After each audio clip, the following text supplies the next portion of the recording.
What's up, y'all, and welcome back to Yharnam FM. My name is Marcus. I will be your hunter today, and today we've got a lot of stuff to take care of. We're gonna take out Mr. Amygdala, or excuse me, it's difficult because in the game the pronunciation is what is it? Amygdala, or something like that. Whereas amygdala is like the part of the brain, I guess. But in any case, Mr. Amy, I call him Mr. Amy. We're going to take him out today. I talked last time, I mentioned that those beasts are called Laurence silver beasts, and that's kind of a bit of an indication that this is Laurence, or like this location could be connected with Laurence in some way. And we saw the masts from the ships down below, or what appear to be masts for ships. So perhaps there was an expedition to Laurence. It's something that we should investigate as we proceed. I ran too far here at the beginning. You can get a good clean shot on his head if you're quick about it, but I accidentally ran too far. This was actually a pretty sloppy fight. We're at the point of the game where I actually haven't played this part too much on the final build of the game. This is something I guess people don't realize. Oh, by the way, I need to mention this. Do enough damage to his head and you can get a visceral like this. Unfortunately, I wasn't using the claw mark rune. I had the beast rune on. I was going to try to use beast mode a little bit, but it didn't really work too well. But yeah, this guy, his head's the weakest part, but his arms that come down are also fairly weak.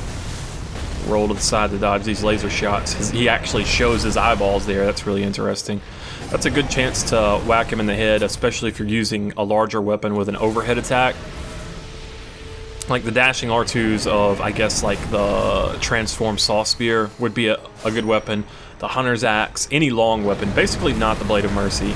Blade of Mercy, Beast Blood was really not the best way to do this fight, I guess. But once again, it's how I did it. Stuff stays on the ground for a minute and it will hit you like you see me getting hit right here. The first part of this fight, really, I mean, if you've got a bone ash cannon, you can just shoot him in the face, and this will be over pretty quick. But the first part of this fight, if you stay back and just wait for him to do an attack that leaves his arm or his head down on the ground so that you can hit it and get some damage. If you attack his legs, it's not really going to do that much damage to him. So this is a chance to hit him, although you see hitbox kind of funky there.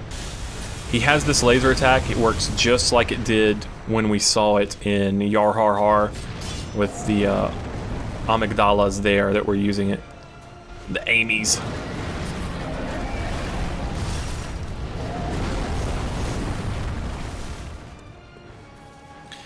Amygdala is kind of a bit of a false god in some respects. Like, I guess it is false. I mean, it depends on how you want to interpret it, but basically there are lots of different types of gods, right? And some of them are kind of how does the game put it? Sympathetic to humans, the plights of humans, but some of them are not so sympathetic, and maybe they have their own motives. And there's all kinds of things floating out there in the darkness. Whether this game is a nightmare or a dream kind of is going to be something that a lot of people discuss about, because the terms nightmare and dream are actually used kind of interchangeably in certain places, particularly when referring to the hunter's dream. You see my Tinnitrus was wrecking it there in the top left. That's a little clip to show you what lightning damage does to this motherfucker. Destroys. Actually, a lot of the later game bosses have a weakness to lightning, whereas a lot of the early game bosses have weakness to fire. So now he's ripped his own arms off, and he's going to attack us with those. So staying at a distance, like I am right now, is not really the best way to handle this. Instead, you actually kind of just want to get close. Roll in close. You still can't really hurt his legs too much. So you want to try to get at his head or his arms. If I had been using a longer weapon, I would have been able to smack his face there. There we go, got an arm. And you want to, every time you stagger him like that, you want to try to get some damage in. I didn't really do a very good job of this entire fight, but like I said, when you write a guide, there's so much that needs to be done so quickly that you really have to divide tasks up to some extent. So I worked on the weapons a lot more than I did anything else. And you'll be surprised, like the Chalice dungeons, I have not had a chance to play through them on the final build yet. Not fairly. I've been through them, but...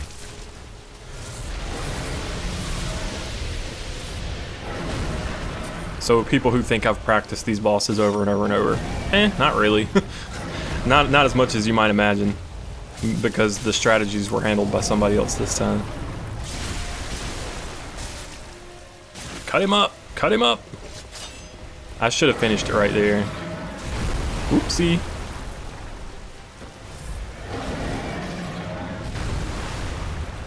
Trying to get away from me. Amy, you're going down. Here we go. You can see this is actually the first time I've killed him on the live version of the game, and we got the Chalice of Ailing Loron. Further evidence that this place is either Loron or connected to Loron in some way, shape, form, or fashion. The Ailing Loron Chalice. Loron is a tragic land that was devoured by the sands. The tragedy that struck this ailing land of Loron is said to have its roots in the Scourge of the Beast. Some have made the dreaded extrapolation that Yharnam may be next. So it's really interesting. We don't know when that extrapolation was made in the timeline.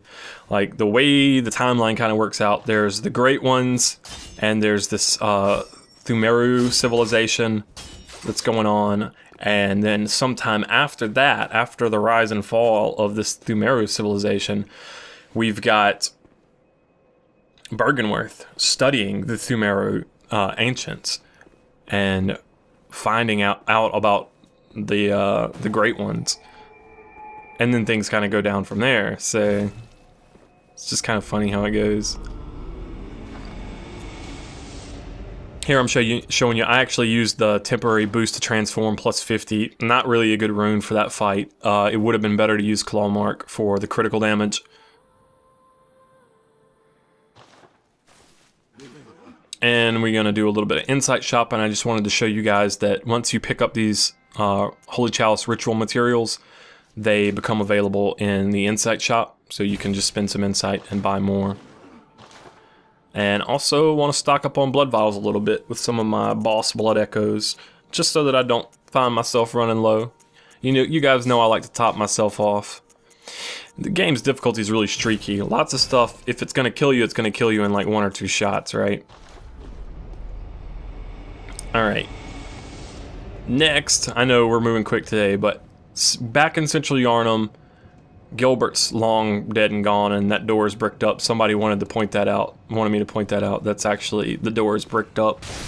I don't know if that's oversight on their part or what, but we actually have the end of Gascoigne's family's quest here today. You thought it was over last time. It's not over yet. It still gets even darker, because now when we go to the window to try to talk, there's no response.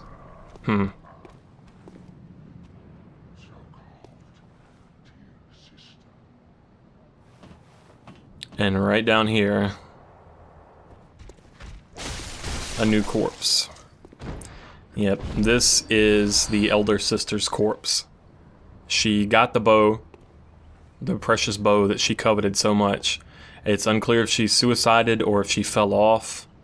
It's unclear why she went outside, but we get the white messenger ribbon from her body. Very sad story. A lot of people are gonna be hating on the older sister for sending her, like, I know a lot of people are going to think that she sent her younger sister outside so that she could try to get at the bow, or because out of jealousy rather. Let's see what's it say here. A ribbon made of fine lace that shines remarkably, more suited to pretty young girls than silly old messengers. The thing about it is, I think maybe she was harboring some jealousy towards her younger sister. I think that's kind of common in siblings, but it's the moon, man. The moon has driven these people insane. People are going batshit crazy everywhere, so even these small petty resentments boil over into just absolute insanity. And here, this part's sped up. I'm just showing you. I've already showed you this before. We're running back to Upper Cathedral Ward. That's the next area we're going to do. Don't worry, we'll slow it down when we get there. Just a lot going on in today's episode. I wanted to go ahead and take care of all this stuff. I'm trying to use some bullets because I've got the max, but you see I'm right back maxed out again. Alright. Blue elixir. We've been seeing those used by special doctors of the church. We've been seeing them throughout this entire playthrough. And yes, there is a lamp just ahead. I was almost there last time when I stopped. These guys, these church messengers are not like the ones down below. They've got a lot of health, and they hit hard. You see, he nearly killed me there.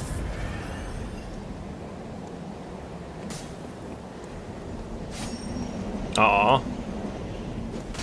I don't really like the L2 of the Blade of Mercy. It can be useful sometimes, but it's just not my favorite.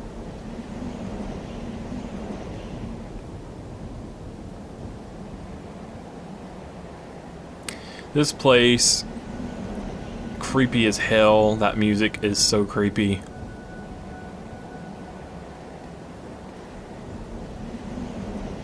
And being able to look out over the city of Yharnam with this kind of evil, otherworldly purple sky. Just, no, man. And these alien looking things right here. But they looked like they were looking at something, right? They were looking up and to the right over there.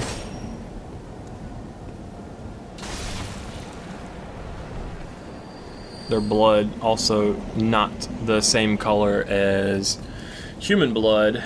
Very interesting to me because, for example, Willem, certain NPCs like Willem, if you attack him, his blood is also the same color as these little alien things. It's not human, like it's not red blood. Another example of that would actually be the doll. If you attack the doll, if I remember correctly, you have a special color of blood. So, but before we continue with Upper Cathedral Ward, speaking of the doll, I actually wanted to show off a different weapon for this area. So I went back and bumped up my blood tinge a little bit, 1 point in fact. Exactly 1 point so that I could use the Rider Palache.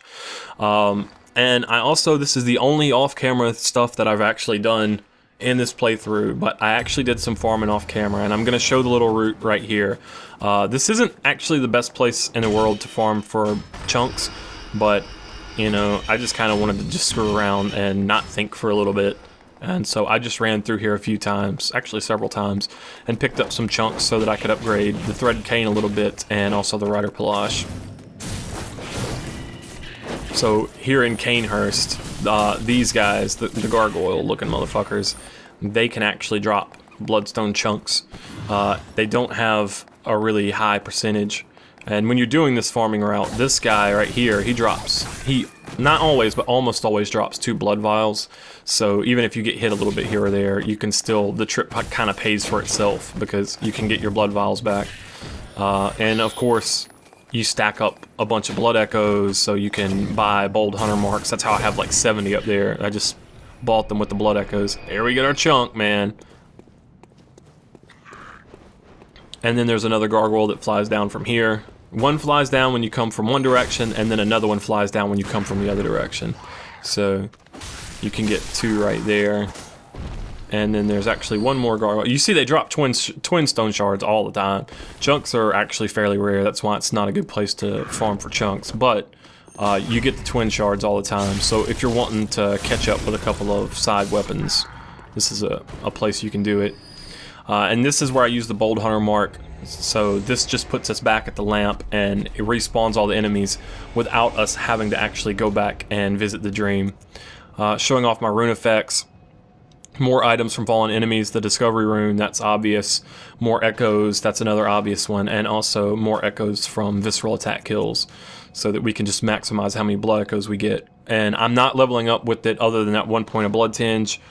Because I'm not trying to throw off people who are following along. I just wanted to use a different weapon just to show off for the playthrough. So instead, I sunk all of my blood echoes into bolt paper and bold hunter's marks and just kind of consumables, stuff that, you know, it's not really a big deal.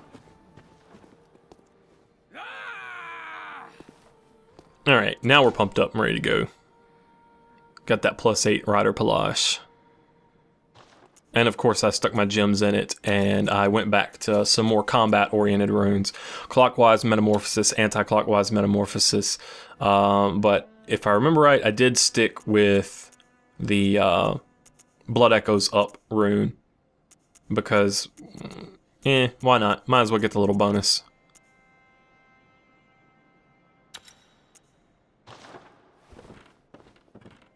Alright, so that takes care of that little side. I know I'm moving really fast today, guys. I apologize. We'll be back moving at a more normal pace, actually from this point on in the episode. And I know it's post-commentary. People don't like post-commentary. It's post-commentary. I'm sorry.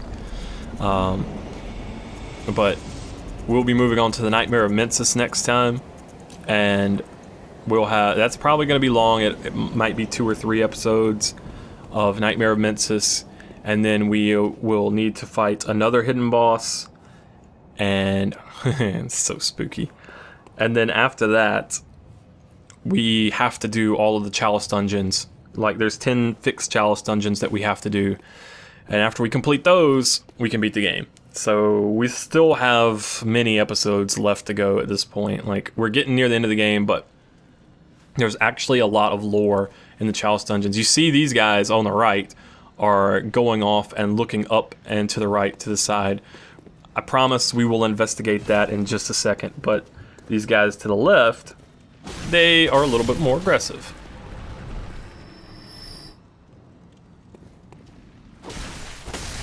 But yeah, I mean, even if we fit every fixed dungeon into one video per dungeon, that's 10 more plus like 2 for Nightmare of Mensis, and then another side boss, so we're looking at 13, and then the last bosses. We gotta get the lore, guys. We gotta get all the lore. Plus, there's unique bosses in those dungeons, so... It's not really... It's optional, but it's not optional to me. These guys... What are you looking at? Oh, look at there. That is the Grand Cathedral of Cathedral Ward. That's... The bottom floor of that is actually where we fought Vicar Amelia. Interesting. This Great Lake rune, actually, so-so. It gives you 4% to all damage reduction. We have some other ones that give 5% to bolt, 5% to fire, 7% to arcane, 3% to physical. But this one actually does all damage reduction. So if you get hit by multiple types, it really works out well. I'm not going to mess with these guys because they're just chilling, looking at some stuff. And notice they're not looking at the moon. That's another interesting point. Not interested in the moon. You might think that they would be, since everybody else in the fucking game is, but no. It's clearly something else that they're interested in.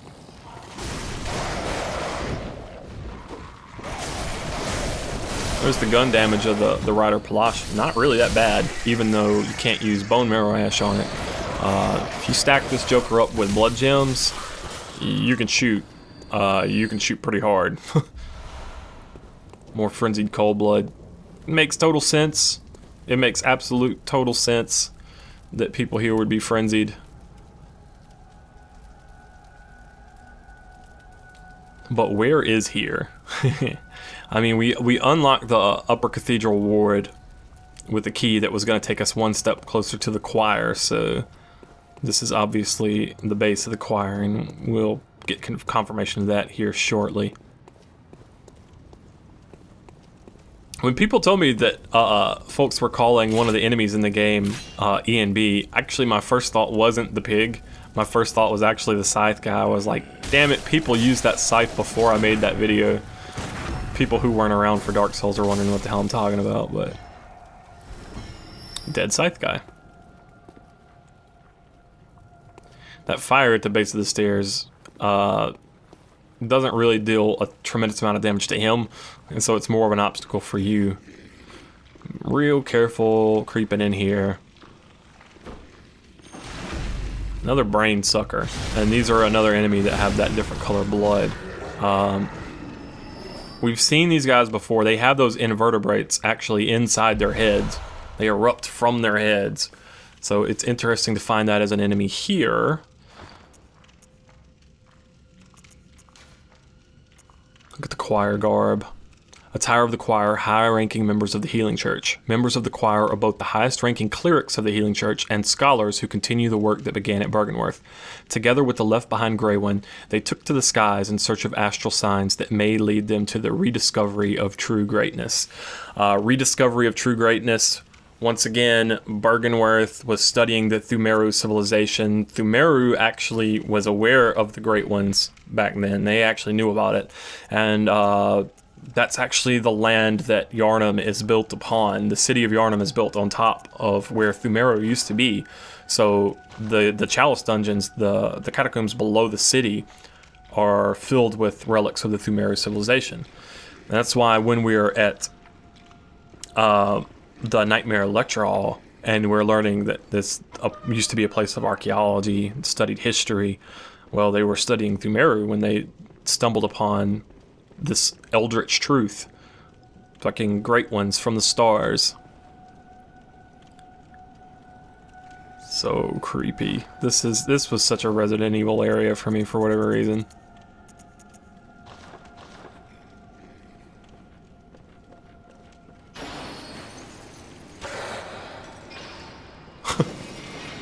You'd think they'd take some damage from that. Oh, I was wanting to only get the attention of one of them, but I seem to have gotten the attention of several of them. And those blue eyes do tell you that these guys mean business.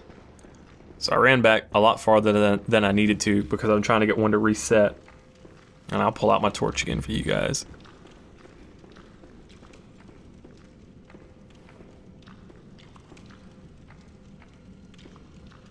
So they can't fit through this door. So we just want to bait them like that, and then a quick weapon, you can just kind of stun lock them like this. The Rider Palash, I actually like the Rider Palash quite a bit. Really useful that it can be buffed. And I think, if I remember correctly, it is the quickest weapon that can be buffed. The Beast Claws may be slightly faster. The Rider Palash and the Beast Claws are both similarly fast. The Blade of Mercy, obviously extremely fast, but can't be buffed. So, and when I say buff, I'm talking about using Bolt Paper or Fire Paper or the empty Phantasm Shell.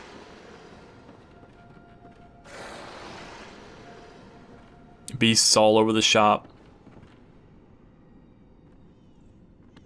Personally, I interpret these beasts as having kind of broken their way in here.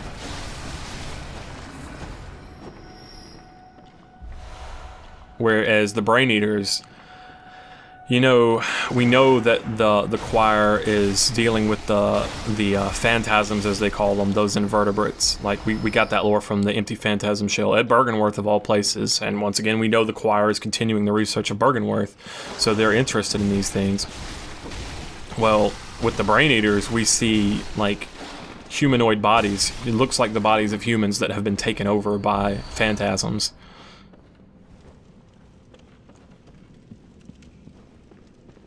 And this place has these statues. These statues actually do have some meaning that we'll get from the Chalice dungeons as we progress. But also notice these special coffins that they have in here. These, like, these aren't laying on the ground. These are special in some way. They've got these ornate stands for them. You can't break the stone ones, but we can actually break the wood ones, which I think I will do here in just a second. Yep, there we go. You can see the bones inside. So I want to go back to something that we know about the choir. We know that the choir were potent, unseen thinkers of the church. And that keyword, unseen, is... It pops up in a couple of different places in the game. It pops up... Here we've got ritual blood again. When all is melted in blood, all is reborn. But the unseen keyword, like, we get that with Yahar'gul, the unseen village, of course. But another place where it actually appears, and I think more pertinent to this, is that the doll describes Gehrman as being unseen here in this dreaming world. Or I can't remember her exact words, but she describes him as being unseen. To me, like, we're getting to the point where, how can I explain this? A lot of people are going to wonder if Bloodborne is a dream, like the whole game is a dream. Here you see me missing with damn attack. And here's the invertebrate popping out of its head. A lot of people are going to be wondering if Bloodborne is a dream or not. Like, if it's the real, is this the real life? Or is this just fantasy? But it actually doesn't matter, because kind of in the Lovecraftian sense, I guess, or let me not specifically call on Lovecraft here, but dreams are kind of a separate plane of existence, but that they're equally real to reality in this world. Got the Cosmic Eye Watcher. The eye signifies the very cosmos. The choir stumbled upon an epiphany very suddenly and quite by accident. Here we stand, feet planted in the earth, but might the cosmos be very near us, only just above our heads? This is just further confirmation. Aliens, man, aliens. The great ones are kind of these space god creatures. Like, that's what we're dealing with here. And as I was saying before, I think that dreams in this world of Bloodborne are equally real compared to reality. Like, it's not like a dream in real life where you wake up and, oh, it was all just a dream. That was actually a separate reality in this universe. I mean, this is my interpretation. Oh, see those nasty looking eyeballs on that statue there? Eyeballs. Well, they continued the work started at Byrgenwerth, and we know that Willem was obsessed with eyes, and eyes on the inside specifically. Like, he was wanting to look within ourselves to achieve greatness, rather than looking to the outside. A lot of people talk about the eye coverings that are found all throughout the game. Well, in Willem's case, ambush! In Willem's case, he had his eyes covered because he wanted to look within. He wanted eyes on the inside. Insight, if you will.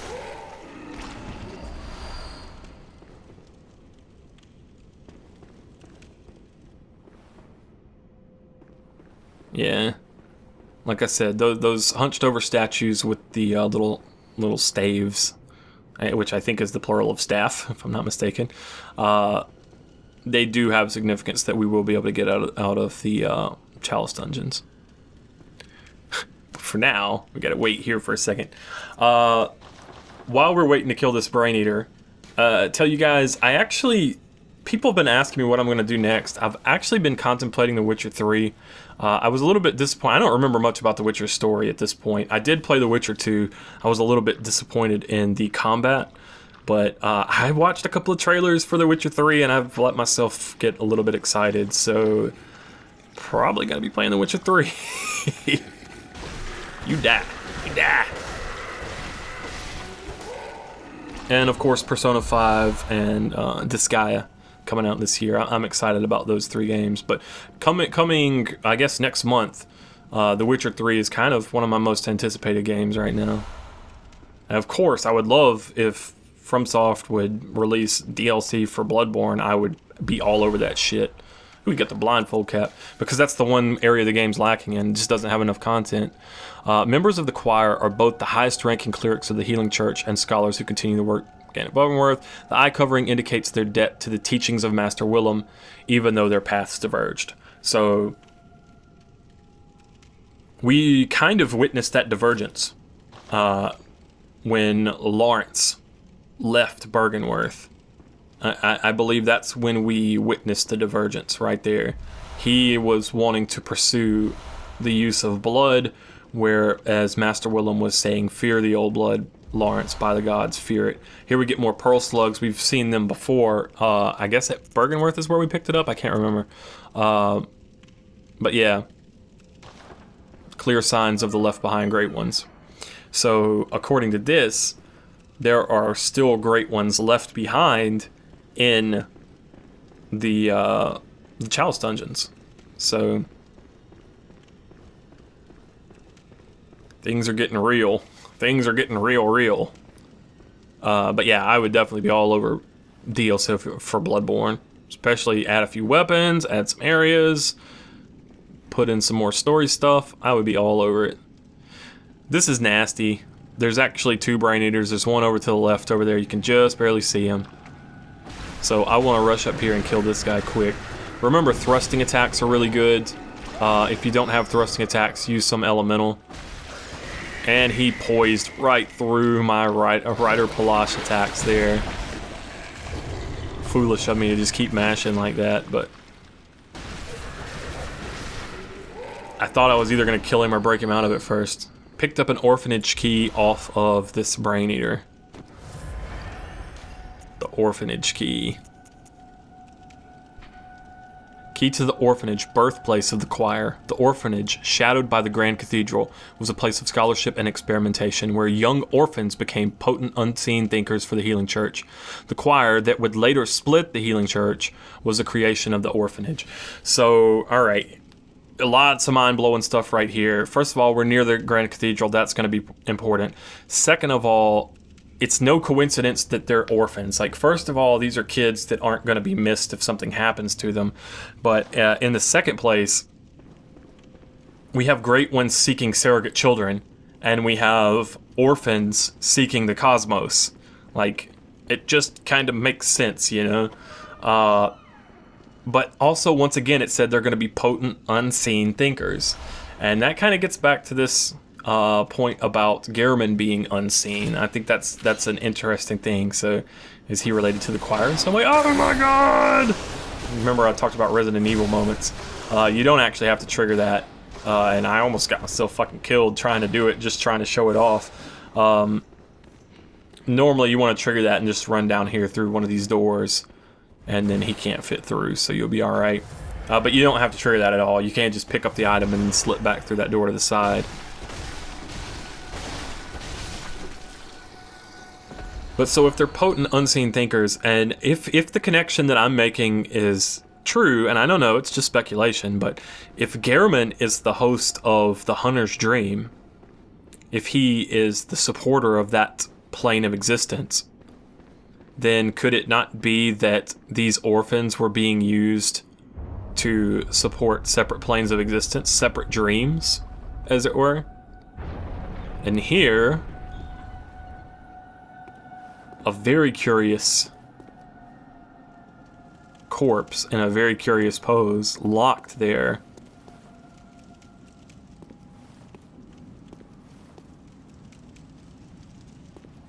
And if we examine the corpse, make contact. Use this pose to make contact with the Great Ones, trying to make contact with the cosmos.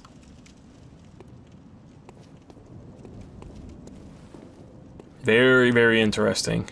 And another kind of key point of interest, I want you to remember that where we are right now is near the Grand Cathedral. There it is, right there.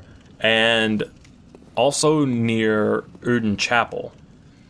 And once again, Uden is a great one, but he is dun dun dun dun dun dun unseen because he exists in voice only. So many kind of connections and interconnections and stuff going on right here. It's really starting to get deep now. It's really starting to get deep.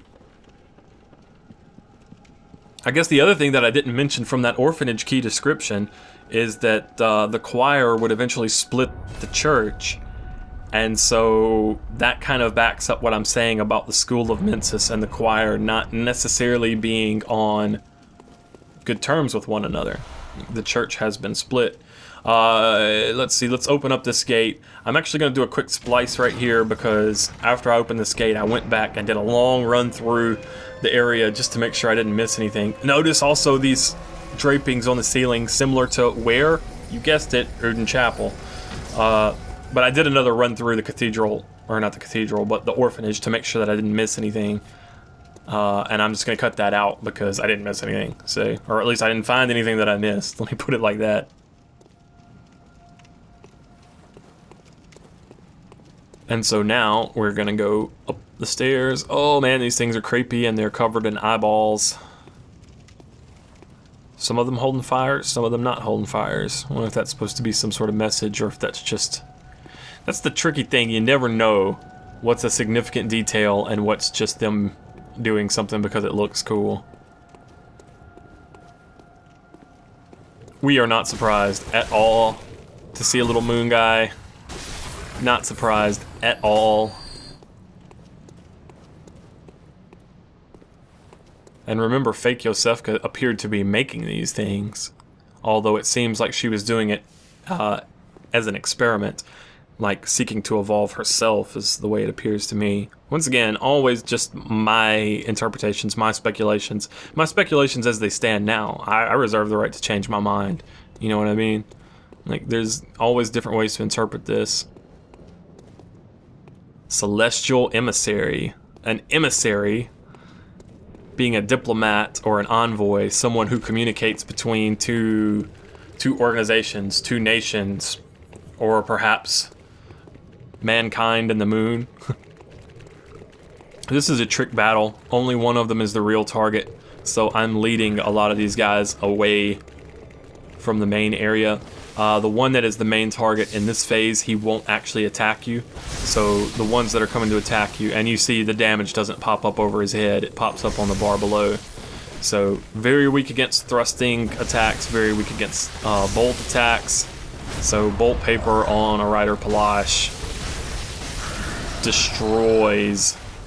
He can use magic in this third phase where he grows these tentacles, but you see, he didn't really have a chance. You can use the pillars to block the magic if you want, but these lumen flowers here appear to be the source of, it appears to be where these things are coming from, perhaps, like literal pod people. I don't know, but one thing that really strikes me as interesting, that was the Celestial Emissary boss. A lot of people are going to think that that's an emissary from the aliens, from the stars, to humans, but what if that was an emissary from humans to the Great Ones? Like, we've already seen that people can be turned into these kin of the cosmos. You can be turned into these things. So what if orphans were being turned into these in order to contact with the stars? We're not done with this area yet. That looks familiar in there. That place looks familiar. I wonder if we could just... How about that? Here we see we are actually upstairs in the Grand Cathedral. That's where we fought Vicar Amelia down there. And remember the item that we couldn't get when we fought Vicar Amelia. I did not forget, guys. This is it. It's up here. You can actually get to it. So cool. Laurence, or who I think is Laurence's skull down there. A call beyond. Actually, basically, the interview with Miyazaki and the guide pretty much confirms that's Laurence's skull. Long ago, the Healing Church used phantasms to reach a lofty plane of darkness, but failed to make contact with the outer reaches of the cosmos. The Rite failed to achieve its intended purpose, but instead created a small exploding star, now a powerful part of the choir's arsenal.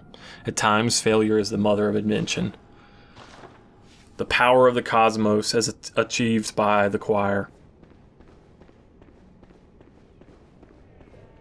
Now, just ahead here, there was another boss. This is a hidden boss in here, but we're not going to fight it today. We're going to come back. Actually, we're going to come back with a +10 weapon. Also, I need to get the new patch because there is an issue with this elevator that's been bugging out and causing some people to be unable to actually do the fight. So I need to get, I want to get the newest patch, which is supposed to correct that issue. And we're back in a dream. The dream, it's real. I'm just gonna mix and match my garments here a little bit. I think it looks kind of cool having the blindfold cap with the Yahar'gul outfit. I think that looks pretty sweet. Guys, sorry it's been such a rush, like so much stuff happening so fast today. I'm gonna slow it back down again next time, I promise. Just had a lot going on in my life, so I had to do post commentary. You would not even believe me if I told you some of the shit that's going on. And I am showing my level ups here. 33 vit. I was looking whether to go up with vid or skill or endurance, but then the game made my decision for me. Just that HP total, like how when you receive the calling, you do not refuse. All right. Farewell, good hunter. Yeah. So next time we're gonna go into Nightmare of Mensis. We're gonna get started there, and should be pretty fun. I'll catch you guys on the next Yharnam FM. I am Marcus. Catch you later.